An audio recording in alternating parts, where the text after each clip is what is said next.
പ്രിയപ്പെട്ടവരെ, reporter breaking. ശബരിമലയിലെ പിത്തള പുതിയിൽ sponsor ചെയ്തതും ഉണ്ണികൃഷ്ണൻ പോറ്റി. ഉണ്ണികൃഷ്ണൻ പോറ്റി മൊത്തം അങ്ങ് സ്പോൺസറിംഗ് ആയിരുന്നു. 2016 ശബരിമലയിലെ തിടപ്പള്ളി വാതിലാണ് ഉണ്ണികൃഷ്ണൻ പോറ്റിയുടെ സ്പോൺസർഷിപ്പിലൂടെ പിത്തള പൊതിഞ്ഞത്. 2019 അതിനും 3 കൊല്ലം മുമ്പേ ഉണ്ട്. 155.05 കിലോഗ്രാം പിത്തളയാണ് ദേവസ്വത്തിന് കൈമാറിയത്. പിത്തള കൈമാറിയതിന്റെ മഹസർ റിപ്പോർട്ടറിന് ലഭിച്ചു. റോഷിയുണ്ട് കൂടുതൽ വിവരങ്ങളുമായി. റോഷി, 2019 മുൻപേ തന്നെ ഉണ്ണികൃഷ്ണൻ പോറ്റി സന്നിധാനത്ത് സജീവമായിരുന്നു എന്നതിന്റെ തെളിവുകളാണ് ഇപ്പോൾ പുറത്തു വരുന്നത്, അല്ലേ?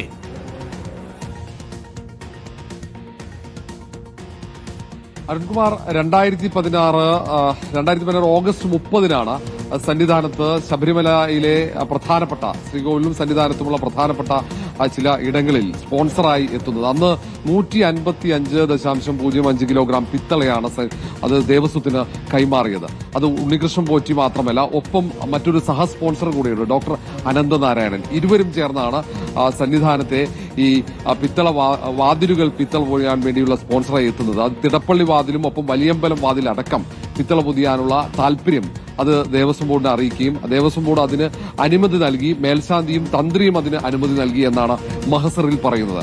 മാത്രവുമല്ല, പിത്തള അത് കൈമാറിയതിന്റെ മഹസറാണിത്. 155 കിലോഗ്രാമിലേറെ വരുന്ന പിത്തള സാമഗ്രികൾ അത് ദേവസ്വത്തിന് കൈമാറുന്നു. ദേവസ്വത്തിലെ പ്രധാനപ്പെട്ട ഉദ്യോഗസ്ഥന്മാർക്ക് ഇതിന്റെ നിർമ്മാണ പ്രവർത്തനങ്ങൾ ഏൽപ്പിച്ചുകൊണ്ടുള്ള മഹസർ അതിൽ ഉണ്ണികൃഷ്ണൻ പോറ്റി ഉൾപ്പെടെ അതിൽ ഒപ്പുവെച്ചിട്ടുണ്ട്.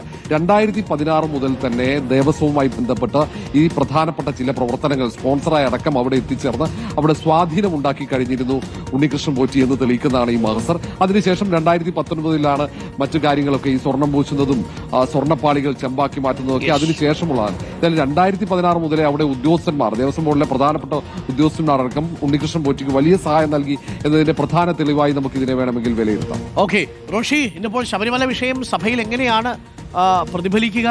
ചോദ്യോത്തരവേളയിലാണ് പ്രതിപക്ഷം അത് ഉന്നയിക്കാൻ സാധ്യതയെന്ന് അറിയുന്നു.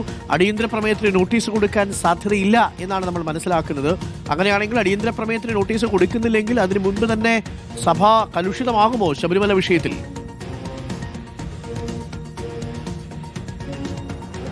അരുൺകുമാർ, പ്രതിപക്ഷത്തെ സംബന്ധിച്ചിടത്തോളം ശബരിമലയിലെ ഈ സ്വർണ്ണപ്പാളി വിവാദം അത് ഏറ്റവും പ്രധാനപ്പെട്ട രാഷ്ട്രീയ ആയുധം തന്നെയാണ്. സഭയ്ക്ക് പുറത്ത് വലിയ പ്രക്ഷോഭങ്ങൾക്ക് തുടക്കമായി. വിശ്വാസ സംഗമം, സംരക്ഷണ സംഗമം അടക്കം തീരുമാനിച്ചു കഴിഞ്ഞു. അങ്ങനെയുള്ള സാഹചര്യത്തിലാണ് ഇപ്പോൾ UDFന്റെ പാർലമെന്ററി പാർട്ടി യോഗം ഇപ്പോൾ തുടരുകയാണ്. അല്പസമയത്തിനകം തന്നെ നമുക്ക് തീരുമാനങ്ങൾ അറിയാൻ കഴിയും. നിലവിൽ അടിയന്തര പ്രമേയത്തിന് നോട്ടീസ് നൽകേണ്ടതില്ലെന്ന തീരുമാനമാണ്. അതിന് പുറത്ത് ചോദ്യോത്തരവേളയിൽ തന്നെ വിഷയം ഉയർത്തുന്നുണ്ട്. നേരത്തെ തന്നെ ചോദ്യങ്ങളായി തിരുവഞ്ചൂർ രാധാകൃഷ്ണനും CR മഹേഷും ഉമാ തോമസ് അടക്കം നൽകിയതാണ്. അതിൽ ഈ സ്വർണ്ണപ്പാളി വിവാദമാണ്. ഈ പാളിയുടെ തൂക്കം കുറഞ്ഞതടക്കം അവിടെ ചോദ്യമായി ഉയരുന്നുണ്ട്.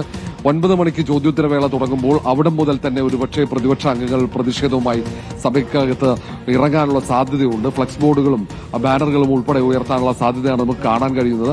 ഏതായാലും യോഗത്തിൽ ഇത് സംബന്ധിച്ച് തുടർ ദിവസങ്ങളിൽ സ്വീകരിക്കേണ്ട നിലപാടുകൾ കൂടി തീരുമാനിക്കും. കാരണം കോൺഗ്രസ് ഇന്ന് രാഷ്ട്രീയകാര്യ സമിതി യോഗം കൂടി ചേരുന്നുണ്ട്. കോൺഗ്രസ് ഈ വിഷയത്തിൽ കടുത്ത തീരുമാനമെടുത്ത് നിൽക്കുകയാണ്. സർക്കാരിനെയും ദേവസ്വം ബോർഡിനെയും പ്രതിക്കൂട്ടിൽ നിർത്തി ശക്തമായ പ്രക്ഷോഭത്തിനുള്ള തീരുമാനമാണ്. അതുകൊണ്ട് തന്നെയാണ് നിയമസഭയ്ക്ക് അകത്തും ഇത് ശക്തമായി ഉയർത്താനുള്ള തീരുമാനത്തിലേക്ക് പ്രതിപക്ഷം എത്തുന്നത്. Thank you Roshi. അപ്പോൾ അല്പസമയത്തിനുള്ളിൽ സഭ തുടങ്ങും. സഭ തുടങ്ങുമ്പോൾ അറിയാം എന്താണ് മൂഡ് എന്നുള്ളത്. ഇന്ന് എന്ത് മൂഡ്? സഭയിൽ ഇന്ന് അലമ്പ് മൂടായിരിക്കുമോ? അങ്ങോട്ടും ഇങ്ങോട്ടും നമുക്ക് ശബരിമലയിലെ വിഷയമാണ് സഭയിൽ ഇന്ന് ചോദ്യോത്തരവേളയിൽ പ്രധാനമായിട്ടും പ്രതിഫലിക്കാൻ പോകുന്നത്.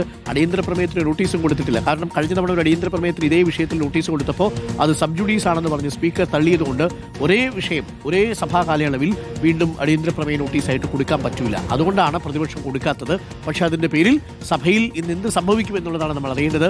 അടിയന്തര പ്രമേയത്തിന് നോട്ടീസ് കൊടുക്കാത്തതിന്റെ കാരണവും ചോദ്യോത്തരവേളയിൽ ശബരിമല വിഷയം ഉന്നയിച്ചുകൊണ്ട് പ്രതിപക്ഷം ശക്തമായി ആഞ്ഞടിക്കാനാണ് സാധ്യത. ഭരണപക്ഷം എങ്ങനെ പ്രതിരോധം തീർക്കും എന്നുള്ളതാണ് നമുക്കറിയേണ്ടത്.